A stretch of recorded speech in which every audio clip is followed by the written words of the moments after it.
like to bring up our feature now, a very funny, hysterical Mr. Andy Gertzman!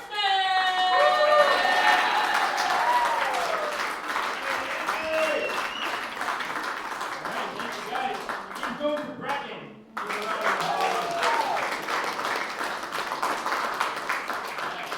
Great to be here in Duluth.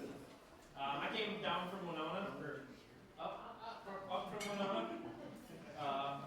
I have a dog, a little mini golden doodle. Yeah, he's a cute little guy. He's got a little curly hair, just kind of like this, I guess. Going to the same groomer. I took my dog to the dog park this morning, and the dog park can be kind of a weird place. Like, sometimes the dogs are awkward around each other at the dog park, but the people are always awkward around each other. Like, the dogs are running around, playing, interacting, and we don't know what to do. Like, are we supposed to socialize? Like, I'm not beyond sniffing a couple assholes to break the tension around here. Definitely seems to do the trick. Everyone always comes up to me and asks me the same question at the dog park. They're like, "Aw, what's your dog's name?" Which is really nice, but no one has ever asked me what my name was. If you're curious, my dog's name is Nesta. What? So Nesta is Bob Marley's middle name. My nice roundabout way of letting people know that I smoke weed. Okay, couldn't tell. But it's legal now in Minnesota. Yes. Dad's excited about that. We're not done. Can I get another? It does seem like just yesterday I was stealing it out of my dad's sock drawer. Give a tap. Not a lot has changed since they legalized weed. Get like. Like, we don't have any stores in Winona, at least. You guys don't have stores up here. You can buy them, right? Do you? Oh, shit. All right. Need to move to Duluth. I still have to buy my weed from the same sketchy drug dealer that I have been since high school. He just got much less paranoid about the whole situation.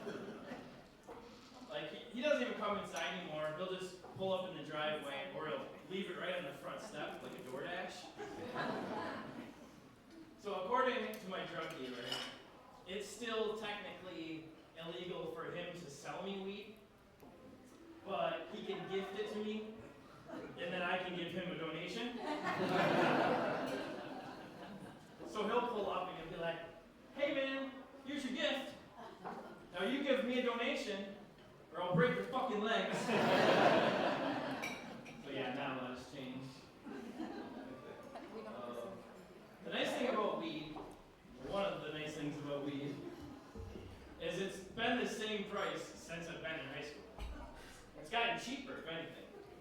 The weed has gradually gotten cheaper and less expensive, better and less expensive. Like, literally everything else in the world, shittier and more expensive. Everything. Cars, houses, spouses, everything. I'm not married, so I can say that. Like, just last week, I spent $70 on a bag of dog food for Nesta, and $35 on a bag of Alaskan Thunderfuck for me. Nesta's bag is not gone yet, though, and mine's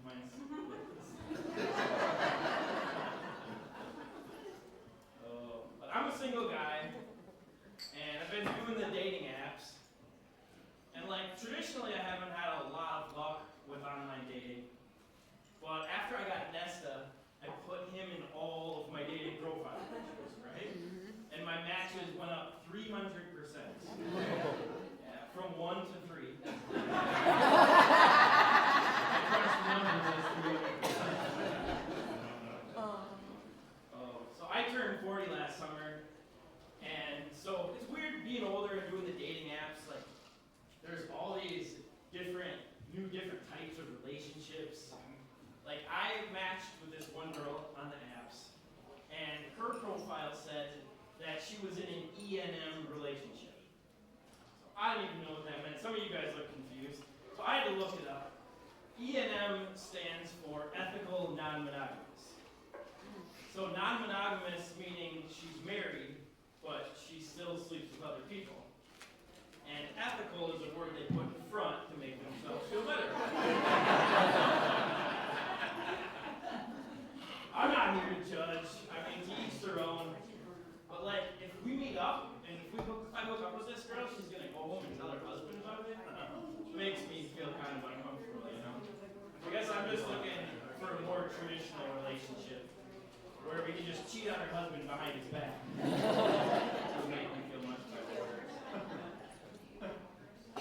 Well, I did meet one girl on the apps, and things were going well with her. And we ended up back at my place. This was like our second or third date. And so we're back at my house, and I have one of those sleep number beds where you can adjust the setting of your mattress. And so we're laying there, and things were getting kind of hot and heavy. She's kind of hot and kind of heavy.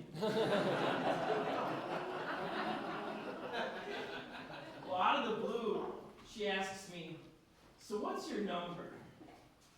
Now I know now she was trying to figure out how many people I slept with. But at the time, I wasn't thinking clearly. I thought she was asking about my mattress. So I said 55, 60. Like it nice and firm. Talk about killing the mood. So I'm still a single guy. So I was born in August, so that makes me a Virgo. That means I'm not compatible with anyone who actually believes in astrology. You guys on my side with that one. No, I have nothing against astrology, but I do think people take it a little bit too seriously sometimes. Like, I came across this dating profile, and her profile said, if you smoke cigarettes, do hard drugs, or were born in August, don't bother. What? I'm sure you're going to judge someone just for doing hard drugs.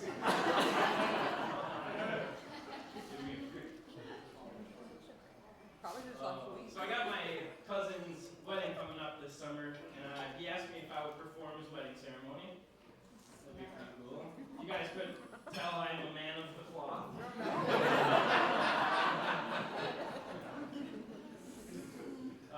My best friends, Shane and Cassidy, got married a few years back, and they asked me if I would get ordained and perform their wedding ceremony. It was really nice. It was right after I told them, hey, I should get ordained and perform your wedding ceremony. I really had no idea like the process behind becoming an ordained minister. So I just went online and I Googled it, like how to become an ordained minister. And it took me to this website, and it asked me to type in all my information, my name, age, date of birth. So I entered it all in, and it said, are you sure your information is entered correctly? It's like, yes. Congratulations, you're an ordained minister. I feel like it should be a little bit harder. So I wrote my friends a real nice wedding ceremony, and then at the end I put, with the power given to me by the state of Minnesota and www.getordained.org.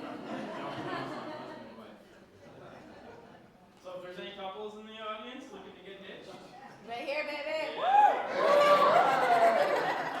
I got these cards made up. They say, comedian, ordained minister.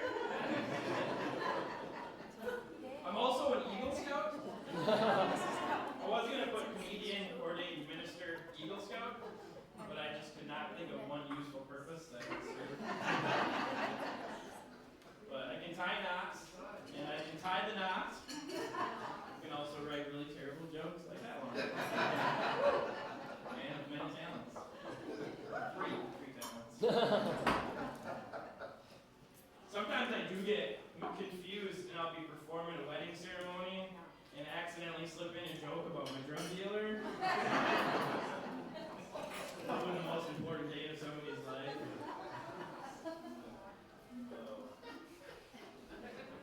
I was taking my dog Nesta for a walk recently, and sometimes Nesta really tests how much I love him. Really puts that to the I was taking him, he was taking a shit, but he was struggling. And he was doing that thing where the dogs will do the poop squat and walk around that way for a while. We got anyone eating at this show? It's too late. I already started the joke. I looked, and there was a string hanging out of Nesta's butthole. Yeah. Some of you guys have been here before. You really weigh out your options at that point. And I grabbed on, and I started pulling. And it kept coming. And finally, it started getting a little bit tighter. And then all of a sudden, it came popping out of there like a cork out of a wine bottle. Yeah, it was equal parts disgusting and satisfying. So of course, Nesta's relieved, and he takes off running. And I'm standing there left hanging onto this dangling piece of dog shit covered stuffed animal I just paid $25 for on Amazon 2 weeks ago. So yeah, I definitely love my dog. I put in dog doors in my house, so Nesta can go outside to a fenced-in yard that I have for him, which is really nice and convenient, go in and out by himself. But it does have a downside. Like, I was getting ready for work last summer, and I walked out in the living room, and Nesta's laying in the middle of my living room floor, and he's got something next to him. And at first I thought it was one of his stuffed animal toys, but I kind of stopped and did a double take, and there was a half-dead rabbit laying right in the middle of my living room rug. Yeah, I know. I was pissed, because I ended up having to kill it and throw it in the trash can. Yeah, I'm going to miss that dog. I did a show in Milwaukee recently for the Milwaukee Area Humane Society, and I did that show. Went over better than I thought. No, I love Nesta. He was great. When I got him, I was really looking for like an emotional support animal, something to help me with like my nerves and anxiety. And then I ended up with this nervous, anxious little dog. Feel more like an emotional support human. It's a good relationship. Sometimes after I get done writing jokes, I'll text them to my best friend, Shane. And I can always tell how good they are based on Shane's response. Like if he texts me back and it just says, haha, I'm like, all right, maybe it wasn't that good. If Shane texts me back and it says, ha ha ha, like, all right, maybe it has some potential. But if he texts back with like 5 or 6 ha's in a row, then I'll know that Shane is really stoned. My jokes are never that funny. Doing stand-up, though, I've really learned that comedy is subjective. Like, one person will find something really funny, the next person not so much. Like, for instance, I'll write a joke, and I'll think it's the funniest joke I have, and I'll perform it, and it'll fall flat. On the other hand, I'll write another joke, and I'll think maybe it's not quite as good, but I'll try it anyway, and I'll perform it, and it'll fall flat. So, you just never know. But the funniest jokes I have are the jokes I have about my jokes not being funny. I'm not sure exactly how to wrap my head around that one. But when you make fun of yourself like that, it's called self-deprecation. Not to be confused with self-defecation. Lots of people are coming. Definitely one you do at the end of the set. I went to Jamaica recently with my best friend Shane. And we stayed at the cheapest, shittiest hotel you can find on the beach in Jamaica. And like, normally when you go to Jamaica and you stay at some of the nicer resorts, they like try and keep like the local drug dealers and riffraff off of your hotel property. Well, this place encouraged it. It was super convenient. And this place had concerts like 6 nights a week. It went till about 3 o'clock in the morning. And while the concerts were going on, when the concerts would get done, these ladies would line up right outside the fence ladies of the night, if you will. And so my friend Shane and I were leaving the concert, and one of these girls came up, and she propositioned us. And we politely declined. That's at least the story I'm going to tell in front of mom and dad. Yeah, give it up for my parents. They came all the way up.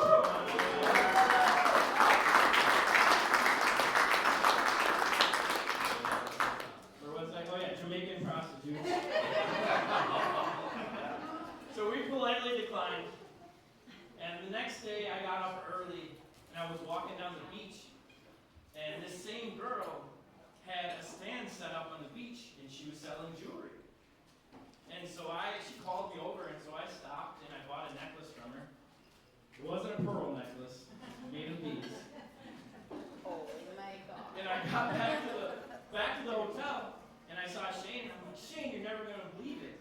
I just saw that girl from last night, and she had a stand set up down the beach. And he looked at me real confused, and he's like, a hooker stand? Oh, a jewelry stand. That was a hooker stand. Oh. It was a rough hotel, though. Like, one night, this guy sold me drugs, and then 10 minutes later, he robbed me for the drugs. He could have just taken my money and saved us a whole step. I would have better luck at the hooker stand. Oh. Yeah, mom and dad are here tonight. Yeah. When I was a little kid, if I would do something bad, and I knew my mom was real pissed at me, I would try and smooth things over. And I would say, I'm sorry, Mom. I love you. And this is what she would say back to me.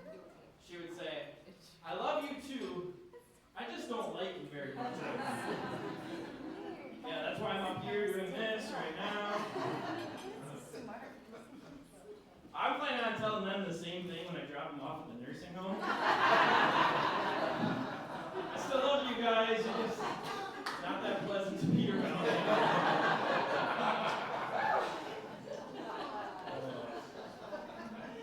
No, my parents are great. They are a little bit old-fashioned. Like, we all share a joint cell phone account together, my brother and my parents and I.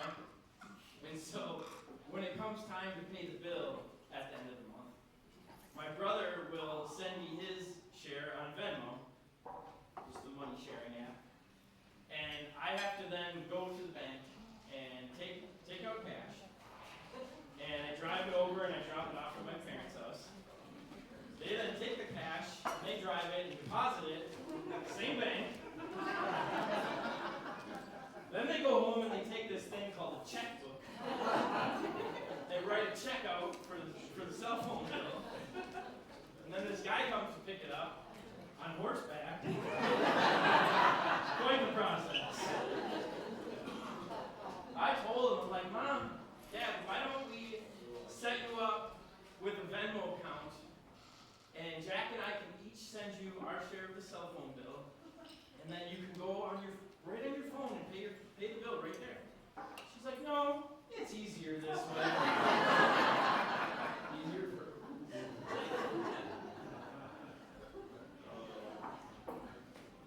So speaking of parents, the Menendez brothers have been in the news a lot. Transition. I'm sure you guys are familiar, but if you're not, back in the late 80s, the Menendez brothers, they murdered their parents. Yes. And then they took the inheritance and they went on a spending spree. Yes. And they bought Mercedes-Benz and front row tickets to the New York Knicks at Madison Square Garden. Well, it just got me thinking, if my brother Jack and I, if we took our mom and dad here, we might be able to afford like Geo Metros and front row tickets to the Duluth Huskies. You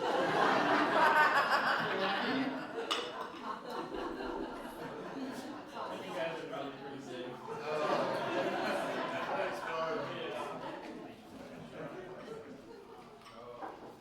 But yeah, we were all in Milwaukee a few weeks back for my grandma's 95th birthday party. Yeah, give it up for Grandma.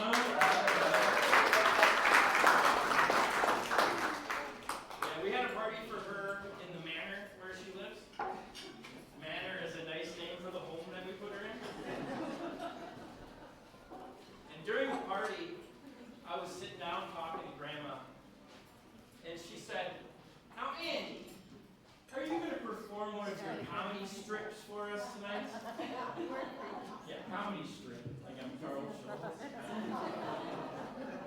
I immediately started trying to get out of it. Like, A little bit. I don't know, Grandma, I don't have a lot of material prepared for the family. Get She off my looked me shit. dead in the eye. Oh, She my said, goodness, in the back. Andy, I made it 95 years. You can perform comedy strip. Yeah, so I roasted the hell out of that old bag. Put me in the spot like that.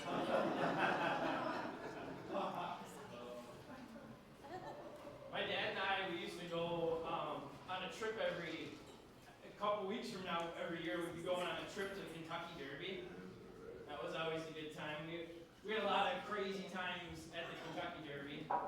We also had a lot of crazy times at this strip club right on the Kentucky-Indiana border called the Rustic Frog.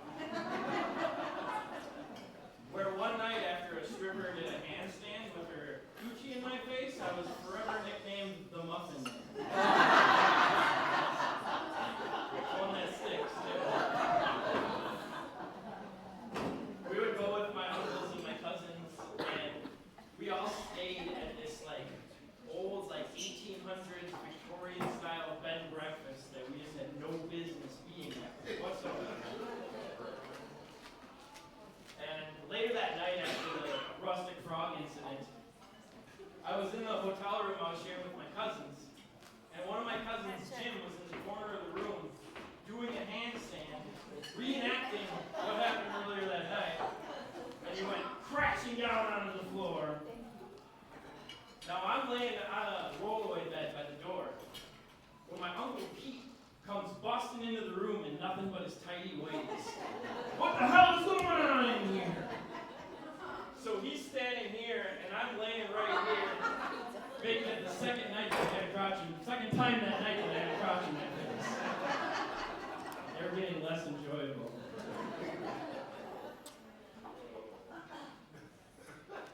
Oh, it's great to be here though. I love doing stand-up. One of the first people I ever saw do stand-up comedy was Steve-O. You guys remember Steve-O? He was from the TV show Jackass. Yeah. Well, I was dating a girl at the time, and she loved Steve-O and all the Jackass guys. And so she bought front row tickets for us to see him. Now, throughout the show, Steve-O asked the crowd a lot of questions.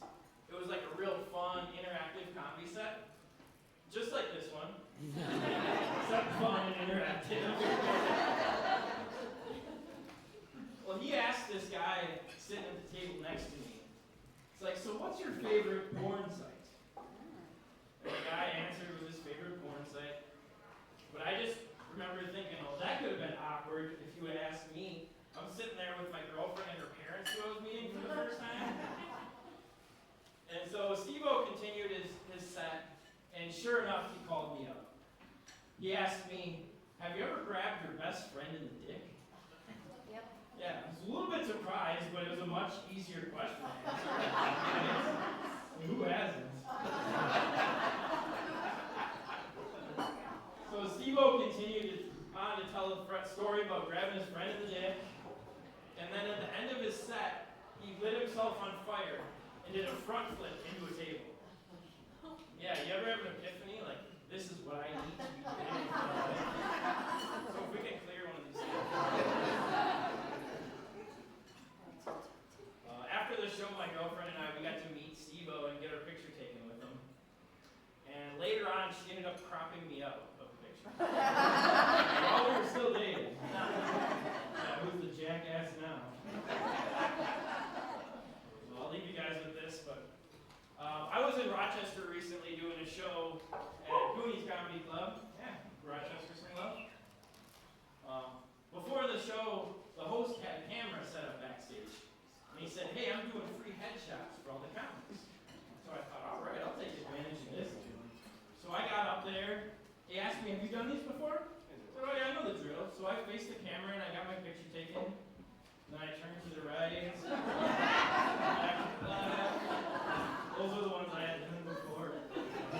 He was really confused when I bent over and started coughing. And I looked and there was a string hanging out of my asshole. Not this shit again. Alright, thank you guys. I'm the Muffin Man. Enjoy the rest